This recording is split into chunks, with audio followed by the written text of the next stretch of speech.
യുദ്ധക്കാറ്റ് വീണ്ടും ലോകമെമ്പാടും ആഞ്ഞുവീശുകയാണെന്ന് മുന്നറിയിപ്പ് നൽകി സമാധാനത്തിനും പ്രത്യാശയ്ക്കും വേണ്ടി പ്രാർത്ഥിക്കാൻ ആഹ്വാനം ചെയ്ത് ലയോ 14 പാപ്പ. ഉക്രൈനും മധ്യപൂർവേഷ്യയും നിരപരാധിക്ക് അനുഭവിക്കുന്ന ദുരിതത്തിൽ അഗാധമായി ദുഃഖം രേഖപ്പെടുത്തിയ പാപ്പ സംഭാഷണത്തിന്റെയും അനുരഞ്ജനത്തിന്റെയും വഴിയാണ് ലോകം തിരഞ്ഞെടുക്കേണ്ടതെന്നും ആഹ്വാനം ചെയ്തിട്ടുണ്ട്. കൂടുതൽ വിവരങ്ങളുമായി ന്യൂസ് ഡെസ്കിൽ നിന്ന് അഭയബിന് ചേരുന്നുണ്ട്. ഇപ്പോൾ യുദ്ധങ്ങളൊക്കെ തന്നെ പിന്നെയും കൂടിക്കൊണ്ടിരിക്കുകയാണ്, വഷളായിക്കൊണ്ടിരിക്കുകയാണ്. ഈ സാഹചര്യത്തിൽ ലയോ 14 പാപ്പ പറയുന്നത് സമാധാനത്തിന്റെയും അതുപോലെ അനുരഞ്ജനത്തിന്റെയും ജീവിതത്തിലേക്ക് നമ്മൾ പോകണമെന്നുള്ള ഒരു കാര്യമാണ്. എന്തൊക്കെയാണ് കൂടുതൽ വിവരങ്ങൾ അഭയ? ലോകത്തിന്റെ വിവിധ ഭാഗങ്ങളിൽ വീണ്ടും യുദ്ധത്തിന്റെ അലയൊലികൾ ശക്തമായിക്കൊണ്ടിരിക്കുകയാണ്. ഇറാനുമായുള്ള വെടിനിർത്തൽ കരാർ അമേരിക്ക അസാധുവാക്കിയിരിക്കുന്നു. അതുപോലെ തന്നെ റഷ്യയും യുക്രൈനും തമ്മിലുള്ള യുദ്ധം ഓരോ ദിവസം കഴിയുന്തോറും കൂടുതൽ രൂക്ഷമായിക്കൊണ്ടിരിക്കുന്നു. ഇത്തരത്തിലുള്ള സാഹചര്യത്തിൽ യുദ്ധത്തിന്റെ കാറ്റ് വീണ്ടും ശക്തമായി വീശുന്നു എന്ന വലിയൊരു മുന്നറിയിപ്പ് തന്നെയാണ് ലയോ 14 പാപ്പ ലോകത്തിന് മുമ്പിൽ മുൻപോട്ട് വെച്ചിരിക്കുന്നത്. പാപ്പ യുദ്ധത്തിനെ കുറിച്ചുള്ള വലിയൊരു ആശങ്ക, ലോക സമാധാനത്തെക്കുറിച്ചുള്ള വലിയൊരു ആശങ്കയാണ് പ്രകടിപ്പിച്ചിരിക്കുന്നത്. കാസ്റ്റൽ ഗാൻഡോൾഫോയിൽ ആഞ്ചലോസ് പ്രാർത്ഥനയ്ക്ക് ശേഷം ജനങ്ങളുമായി നടത്തിയ അഭിമുഖത്തിൽ സന്ദേശത്തിലായിരുന്നു പാപ്പയുടെ ലോകത്തെക്കുറിച്ചുള്ള ലോക സമാധാനത്തെക്കുറിച്ചുള്ള ആശങ്കകളെല്ലാം പാപ്പ മുൻപോട്ട് വെച്ചത്.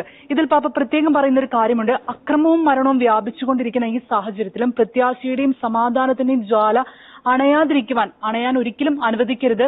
അതൊരു ചെറുതിരുനാളമാണെങ്കിൽ പോലും അതിൽ വലിയ പ്രത്യാശ അർപ്പിക്കണമെന്ന് ലയോ 14 പാപ്പ വിശ്വാസി സമൂഹത്തോട് ആഹ്വാനം ചെയ്യുകയുണ്ടായി. പാപ്പയുടെ ഈ ഹൃദയസ്പർശിയായ ഈ സന്ദേശത്തിന് പിന്നിൽ നമുക്കറിയാം, പ്രത്യേകിച്ച് ഉക്രൈനിലും അതുപോലെ തന്നെ മധ്യപൂർവ്വ ദേശത്തും നിരപരാധികളായ നിരവധി സ്ത്രീകളും കുട്ടികളും ഉൾപ്പെടെയുള്ള ആയിരക്കണക്കിന് ആളുകളാണ് ദിവസവും ദുരിതം അനുഭവിക്കുന്നത്. അവരുടെ ഈ ദുരിതത്തിൽ താൻ അതീവ ദുഃഖിതനാണെന്നുള്ള സങ്കടവും പാപ്പ ഈ ഒരു അവസരത്തിൽ പങ്കുവെക്കുകയുണ്ടായി. ആയുധങ്ങളുടെ ഭാഷയ്ക്കപ്പുറം സമാധാനത്തിന്റെയും പരസ്പര സംഭാഷണത്തിന്റെയും നയതന്ത്രത്തിന്റെയും പാതയിലേക്ക് ഭരണകർത്താക്കൾ തിരികെ വരേണ്ട, അല്ലെങ്കിൽ ആ ഒരു സംസ്കാരം മുൻപോട്ട് കൊണ്ടുപോകേണ്ട, പരസ്പര ബഹുമാനത്തിന്റെ നയതന്ത്രത്തിന്റെ ഒരു സംസ്കാരം വളർത്തിയെടുക്കേണ്ടതിന്റെ വലിയൊരു പ്രാധാന്യത്തെക്കുറിച്ചും ലയോ 14 പാപ്പ ഈ ഒരു അവസരത്തിൽ മുൻപോട്ട് വെക്കുകയുണ്ടായി. വിദ്വേഷവും പ്രതികാരവും മനുഷ്യരാശിയെ കൂടുതൽ ദുരിതത്തിലേക്കാണ് നയിക്കുന്നതെന്നും പാപ്പ ഓരോരുത്തരെയും ഓർമ്മിപ്പിക്കുകയുണ്ടായി. അതുപോലെ തന്നെ യുദ്ധങ്ങൾ അവസാനിക്കാനും മനുഷ്യജീവന്റെ മഹത്വം സംരക്ഷിക്കപ്പെടാനും ലോക നേതാക്കളും ജനങ്ങളും സമാധാനത്തിനായി ഒരുമിച്ച് പ്രവർത്തിക്കണമെന്നും ഒരുമിച്ച് പ്രാർത്ഥിക്കണമെന്നുമുള്ള വലിയൊരു സന്ദേശമാണ് പാപ്പ മുൻപോട്ട് വെക്കുന്നത്.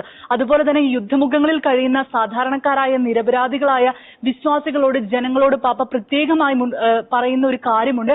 ഒരിക്കലും പ്രത്യാശ നിങ്ങൾ കൈവിടരുത്. പ്രത്യാശയുടെ ഒരു ചെറുതിരുനാളമാണെങ്കിൽ പോലും അത് അണഞ്ഞു പോകാതെ സൂക്ഷിക്കുവാൻ ഓരോരുത്തരും പ്രത്യേകം പരിശ്രമിക്കണമെന്നും അതിനോട് പ്രാർത്ഥനയോടെ വലിയ പ്രത്യാശയിൽ മുന്നേറണമെന്നും പാപ്പ ഓരോ വിശ്വാസി സമൂഹത്തോടും ആഹ്വാനം ചെയ്യുന്നുണ്ട്. പ്രതീക്ഷയുടെ ജാലം മിന്നി പറഞ്ഞു പോകുന്ന അവസ്ഥയിലാണെങ്കിൽ പോലും അതിനെ അണയാൻ ഒരിക്കലും അനുവദിക്കരുതെന്ന് ലയോ പാപ്പ പറയുന്നുണ്ട്.